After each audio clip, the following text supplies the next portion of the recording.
Imagine this. You work your whole life to make your parents proud.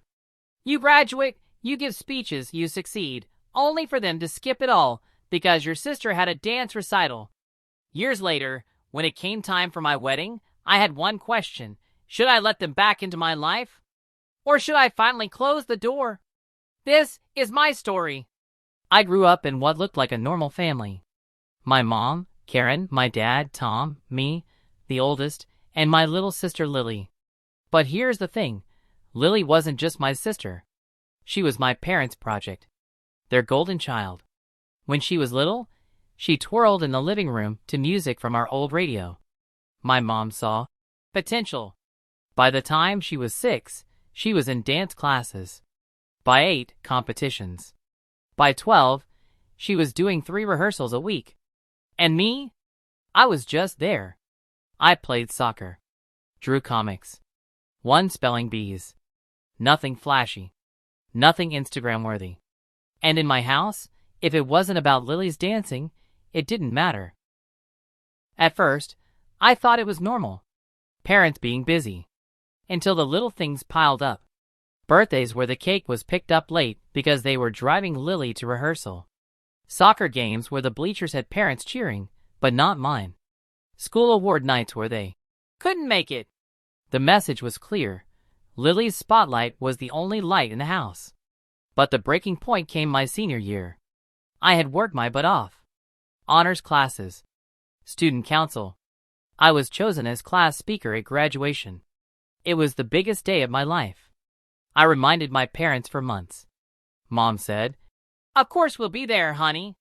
Dad said, "We wouldn't miss it." But the week of graduation, I came home from school and found Lily crying in the kitchen. She had a big competition in another state, and it landed on the same day as my ceremony. I'll never forget the way Mom looked at me when she said, "We're so sorry, sweetie, but this is a once-in-a-lifetime opportunity for your sister. You'll understand, right?" I said nothing. I just nodded. Graduation day came. I stood on stage, looked out at the crowd, and their seats were empty. The only person there for me was Uncle Dan, my dad's brother. He drove 4 hours just to clap for me. Afterward, he took me out for pizza, slid $50 across the table, and said, "Your parents are blind, kid. But I see you. I'm proud of you." That night, my parents texted me a blurry photo of Lily holding a trophy with the words, "Congrats, Mark. We're proud of you too."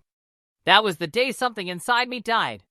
College was supposed to be my fresh start. My grandparents had left me a savings account for tuition. It wasn't huge, but it would have covered rent and books. Then, 2 months before move-in, my parents sat me down. "So, about the college fund," Mom began. "We needed to reallocate some of it," Dad added. "Reallocate?" I asked. They exchanged guilty looks before admitting they'd drained the account to buy Lily a car. A shiny, brand new car. So she could get to rehearsals easier. I was furious. But they brushed it off as a family decision. I only found out how much they took when Lily posted on Instagram, "Thanks Mom and Dad for my new car. Couldn't do it without you 2 hearts #dancerlife." Meanwhile, I worked 2 part-time jobs to afford rent and textbooks. Despite everything, I made it through. College wasn't easy, but I did it on my own. I graduated, got a job in computer science, and met Emily, the woman who would become my fiancée.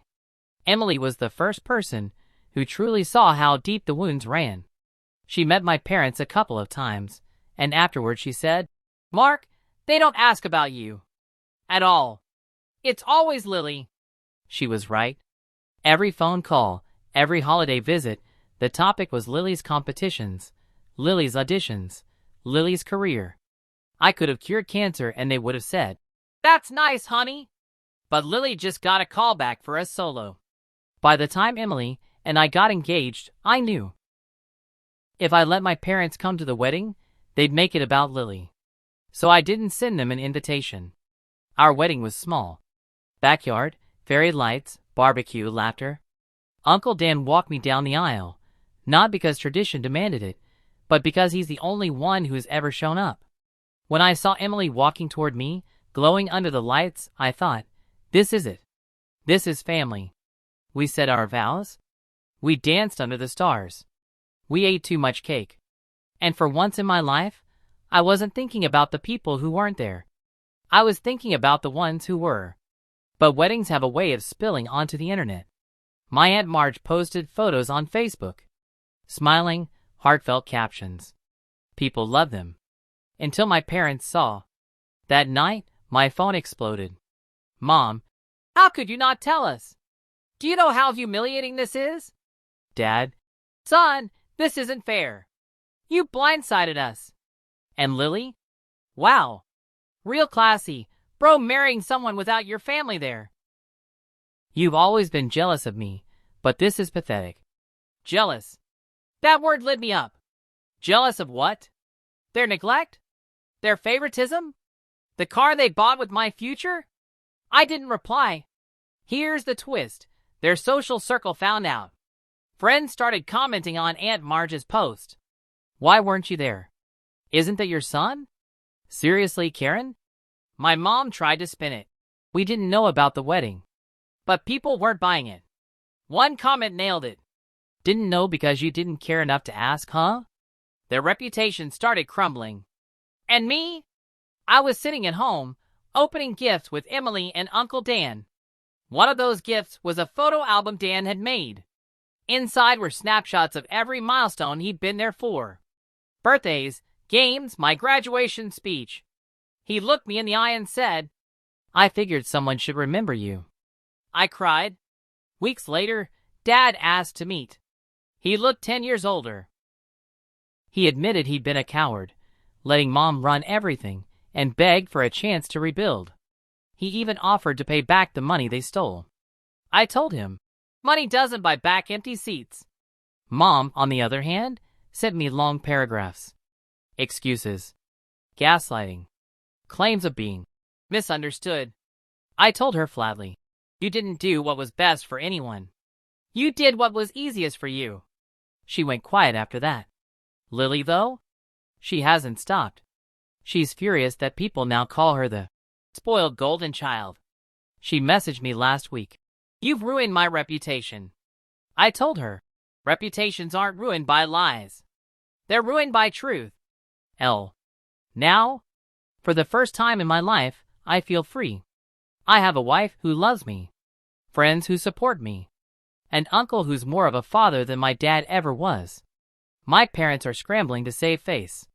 My sister is angry she's no longer the star. And me? I'm finally living without begging for their approval. So, friends, am I the asshole for not inviting my parents to my wedding? What do you think? Should I have given my parents one last chance? Or did they finally get what they deserved? Let me know in the comments.